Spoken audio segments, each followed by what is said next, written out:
एक बार भृगु ऋषि ने जानना चाहा कि ब्रह्मा, विष्णु और महेश में कौन सबसे श्रेष्ठ है। वह बारी बारी से सबके पास गए। ब्रह्मा और महेश ने भृगु को पहचाना तक नहीं, ना ही आदर किया। इसके बाद भृगु विष्णु के यहाँ गए। विष्णु भगवान विश्राम कर रहे थे और माता लक्ष्मी उनके पैर दबा रही थी। भृगु ने पहुँचते ही ना कुछ कहा ना सुना और भगवान विष्णु की छाती पर पैर से प्रहार कर दिया। लक्ष्मी जी यह सब देखकर चकित रह गईं। किंतु विष्णु भगवान ने भृगु का पैर पकड़कर विनीत भाव से कहा, मुनिवर, आपकी कोमल पैर में चोट लगी होगी, इसके लिए क्षमा करें। लक्ष्मी जी को भगवान विष्णु की इस विनम्रता पर बड़ा क्रोध आया।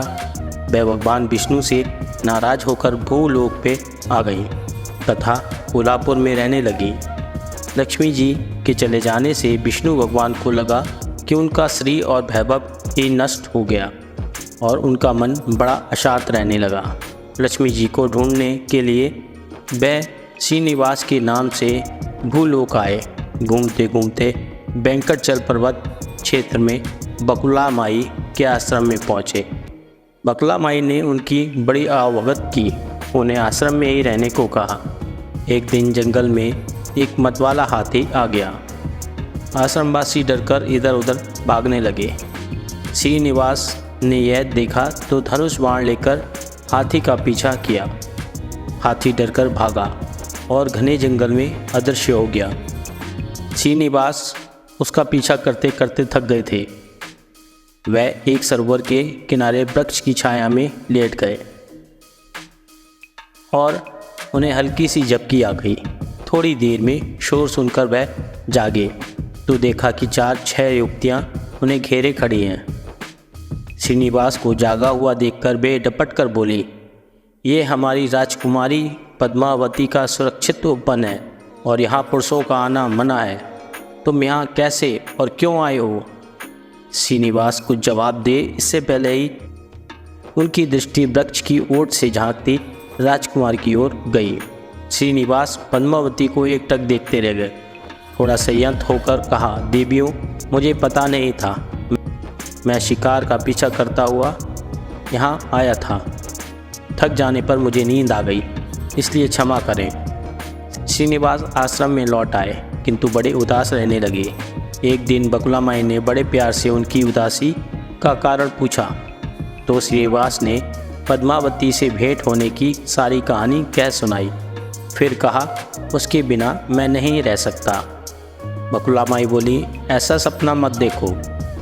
कहा, वह प्रतापी चोल नरेश आकाश राज की बेटी है और कहा तुम, आश्रम में पलने वाले एक कुल गोत्रहीन युवक।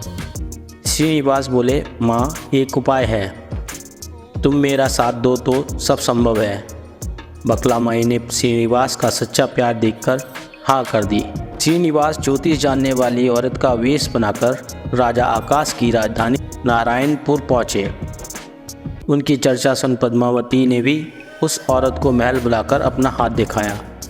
राजकुमारी के हस्तरेखा देखकर वह बोली, राजकुमारी, कुछ दिन पहले तुम्हारी भेंट तुम्हारे सुरक्षित उद्यान में किसी युवक से हुई थी। तुम दोनों की दृष्टि मिली थी। उसी युवक से तुम्हारी शादी का योग बनता है। पद्मावती की माँ धरणा देवी ने पूछा, यह कैसे हो सकता है? ज्योतिषी औरत बोली, ऐसा ही योग है। ग्रह कहते हैं कोई औरत अपने बेटे के लिए आपकी बेटी मांगने स्वयं आएगी। 2 दिन बाद सचमुच ही बकुला माई एक तपस्विनी के वेश में राजमहल आई। उसने अपने युवा बेटे के साथ पद्मावती के विवाह की चर्चा की। राजा आकाश ने बकुला माई को पहचान लिया। उन्होंने पूछा, वह युवक है कौन? बकुला माई बोली, उसका नाम श्रीनिवास है। वह चंद्रवंश में पैदा हुआ है, मेरे आश्रम में रह रहा है, मुझे माँ की तरह मानता है। राजा आकाश ने कुछ सोचकर उत्तर देने के लिए कहा। बकुला माई के चले जाने पर आकाश ने राजपुरोहित को बुलाकर सारी बात बताई। राजपुरोहित ने गणना की, फिर सहमति देते हुए कहा, महाराज, श्रीनिवास में विष्णु जैसा देवगुण है। लक्ष्मी जैसी आपकी बेटी के लिए यह बड़ा सुयोग्य है। राजा आकाश ने तुरंत बकुला माई के यहाँ अपनी स्वीकृति के साथ विवाह की लग्न पत्रिका भेज दी। बकला माई ने सुना तो वह चिंतित हो उठी। श्रीनिवास से बोली, बेटा अब तक तो विवाह की चिंता थी, अब पैसे ना होने की चिंता है। मैं बारह स्वामी के पास जाती हूँ, उनसे पूछती हूँ कि क्या किया जाए। बकला माई श्रीनिवास को लेकर वराह स्वामी के पास गई और श्रीनिवास के विवाह के लिए धन की समस्या बताई। तो वराह स्वामी ने आठों दिक्पालों, इंद्र, कुबेर आदि देवताओं को अपने आश्रम में बुलवाया और फिर श्रीनिवास को बुलाकर कहा, तुम स्वयं इन्हें अपनी समस्या बताओ। श्रीनिवास ने देवताओं से कहा, मैं चोल नरेश राजा आकाश की बेटी पद्मावती से विवाह करना चाहता हूँ। मेरी हैसियत राजा के अनुरूप नहीं है, मेरे पास धन नहीं है, मैं क्या करूँ। इंद्र ने कुबेर से कहा, कुबेर इस काम के लिए तुम श्रीनिवास को ऋण दे दो। कुबेर ने कहा, ऋण तो दे दूंगा और उसे ये वापस कब और कैसे करेंगे, इसका निर्णय होना चाहिए। श्रीनिवास बोले, इसकी चिंता मत कीजिए, कलयुग के अंत तक मैं सब ऋण चुका दूंगा। कुबेर ने स्वीकार कर लिया। सब देवताओं को साक्षी मानकर उन्होंने श्रीनिवास को ऋण पत्र लिख दिया। उस धन से श्रीनिवास और पद्मावती का विवाह बड़ी धूमधाम से हुआ। तभी नारद ने कोल्हापुर जाकर लक्ष्मी को बताया, विष्णु ने श्रीनिवास के रूप में पद्मावती से विवाह कर लिया है। दोनों वेंकटाचलम पर्वत पर रह रहे हैं। यह सुनकर लक्ष्मी जी को बड़ा दुख हुआ। वह सीधे वेंकटाचलम पहुँची।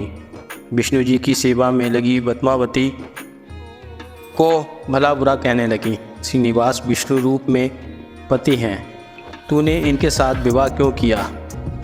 दोनों में वाक युद्ध होने लगा तो श्रीनिवास को बड़ा दुख हुआ।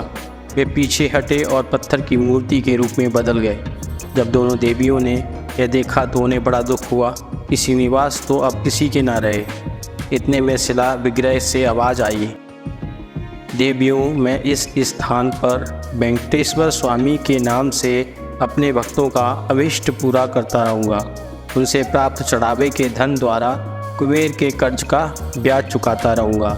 इसलिए तुम दोनों मेरे लिए आपस में झगड़ा मत करो। यह वाणी सुनते ही लक्ष्मी जी और पद्मावती दोनों ने सिर झुका लिया। लक्ष्मी कोल्हापुर आकर महालक्ष्मी के रूप में प्रतिष्ठित हो गई और पद्मावती तिरुनाचूर में शिला विग्रह हो गई। आज भी तिरुपति क्षेत्र में तिरुमला पहाड़ी पर भगवान वेंकटेश्वर स्वामी के दर्शन हेतु भक्तगणों से इसी भाव से शुल्क लिया जाता है। उनकी पूजा पुष्प, मिष्ठान आदि से ना होकर धन द्रव्य से होती है। इसी धन से भगवान वेंकटेश्वर स्वामी कुबेर का कर्ज चुका रहे हैं। दोस्तों, आशा करता हूँ आपको हमारी ये विष्णु जी की कहानी पसंद आई होगी। यदि आपको हमारी यह कथा अच्छी लगी तो कृपया इसे लाइक, शेयर और सब्सक्राइब करें। धन्यवाद।